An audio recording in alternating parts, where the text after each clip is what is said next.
Hi there guys, it's Tony here from Caveman Props. Well, I've taken a trip down to the prop store today. We're going to have a look at some of the props that are on display for the live auction.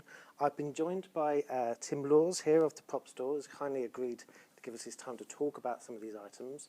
So Tim, we've got the live auction, but it's been a little bit different to what you've had before. So how different is this one? It's different this year again because of COVID. You know, it's meant that we've had to set our exhibition up here at Prop Store HQ, which is great. We have makes travelling and expenses a lot easier, but it makes it harder for people to come see us. So I mean, it's a good thing you're doing to help get the word out there so that people can see it through you. Brilliant. And it's over 3 days this time. That's rather right, than 2. Three-day auction, just so much stuff, you know, it just means an extra day. I don't think it's a problem. Is that because we had kind of less stuff last year? No, I just think the auction has just organically grown a little bit, and it's harder and harder to say no to people. You know, we want to get this stuff sold. It's wonderful. They're wonderful items. And yes, that's what we do. We thought we'll have, you know, the Los Angeles sale was 3 days that we had back in the summer. And it turns out this one's going to be 3 days as well, so more for everyone. So there's a lot to try and get through and have a look at. Yeah, okay. So we're going to go and have a look at some of the items happy to show you around.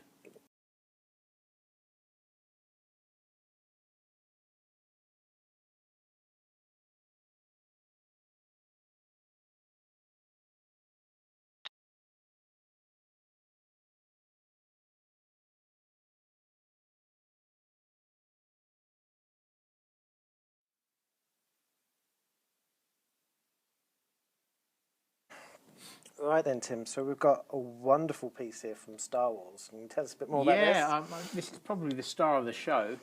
Yeah, depends what kind of movies you like, of course, but this is a model miniature X-Wing from Return of the Jedi. It's an ILM miniature. It's a beautiful scale for display. It lights up, which is super rare. I mean, the models are super rare anyway, but to have one that lights up is a first. So it's not a CGI light in there, actually put proper lights in there. Proper lights in there, and they're old-fashioned lights that get hot, so they've had to. That part of the engine at the back there is actually made of metal to cope with any heat during filming.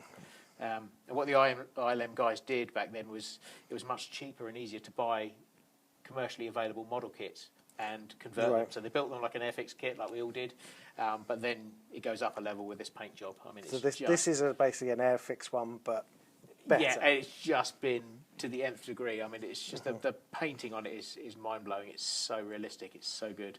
And it's, like I say, it's super rare. The auction estimate on this is £200,000 to £300,000, so it just gives you an idea of how exclusive that is. Yeah, effectively, I mean, it's a bit, obviously...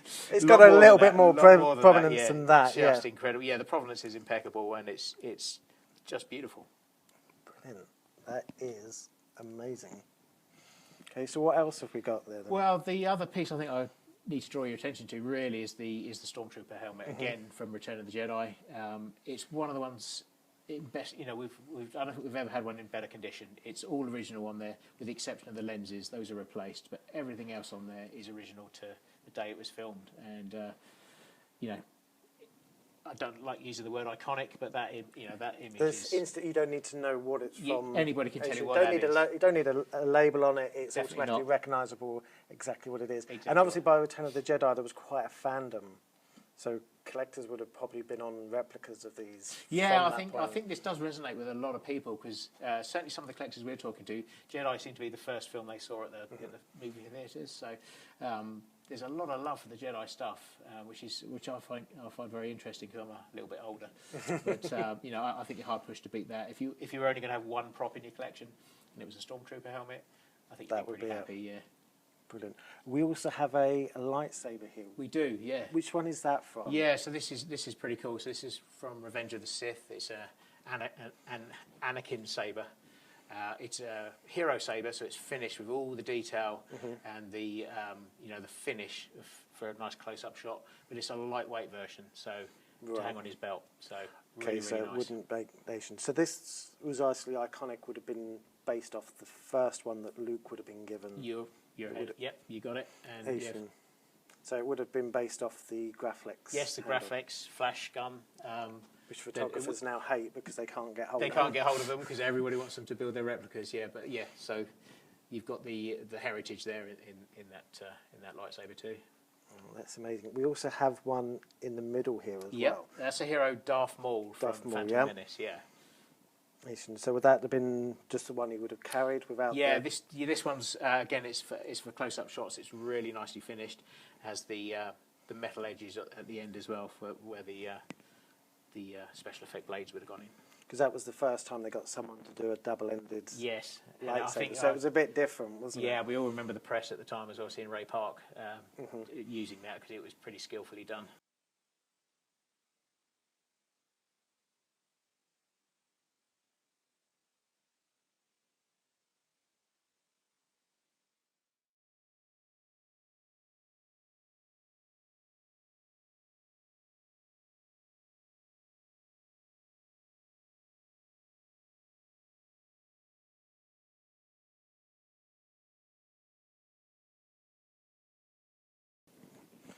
Now, Tim, some costumes you sometimes have to work out what film they're from, but this one you don't really have to. It's very recognisable, isn't it? Yeah, of course you may have. I think even if you haven't seen the film, you'd probably recognise this image. To be fair, so Will Ferrell's Buddy the Elf costume, and also Bob Newhart's Papa costume as well. So. Just incredible. I love him. Asian, but it's wonderfully made as well. There's incredible stitch work on here. Really beautifully wouldn't done. really be seen. No, in you're shot. right. You're right, and it's only being up close and personal with it that you can see the work that's gone into it. Now I understand there's also, it's not in the auction, but there's also a blue version of his suit. Did you know about that? I don't think I did. No. Asian, there was something over copyright. Oh, really? Asian with it matched to an animated Christmas thing, and they'd copied the suits from that. Oh, really? Asians, he started having to film the scenes twice, one in green and one in blue, because they weren't sure. I had no idea. That's fascinating. Well, I'm glad they went with green, because it's become such green an is what image they now. managed. To, that's what they wanted, and that's what they managed to get on screen. Excellent. But it's the fact that they had to try and copyright over a suit was just a bit interesting. strange.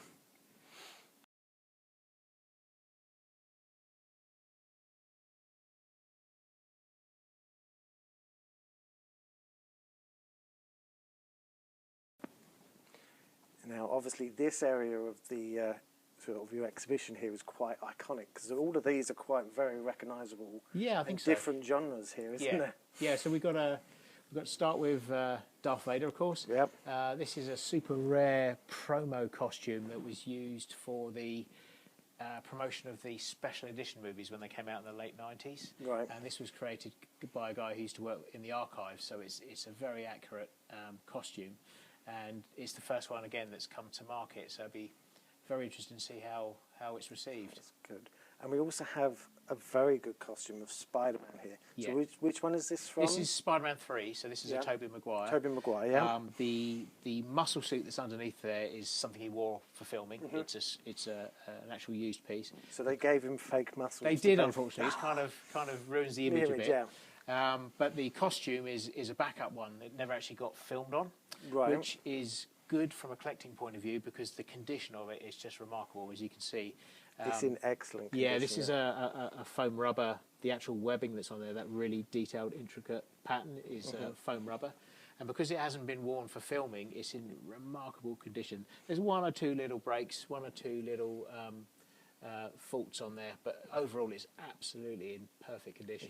So they would have made several of these. He'd have worn one once it was ruined a bit, moved on to the... So this would have been one at the back of the queue exactly. that didn't get worn. Yeah, and these things would have been refurbished to keep him looking clean and fresh all the time. So you would have got for a number of these So suits. made by the same people that made it. It's just never appeared on the screen. Just there on the rack, ready to go. Ready to go, but still has that prominence of... Absolutely. It could have been on filming. Yes. And obviously we move around, we've got quite an iconic Batman one. Yes, a Val Kilmer, Batman. Val Kilmer, before they brought nipples in. Thankfully, before they brought nipples in. Yeah, so this is the Sonar Suit from the sort of latter portion of the movie. It does have a belt there from an earlier iteration of the costume, but I think as far as the display goes, it looks fantastic. And you don't need to tone up for this one. All the muscles are already built in there, so I think we'll all get away with wearing that one.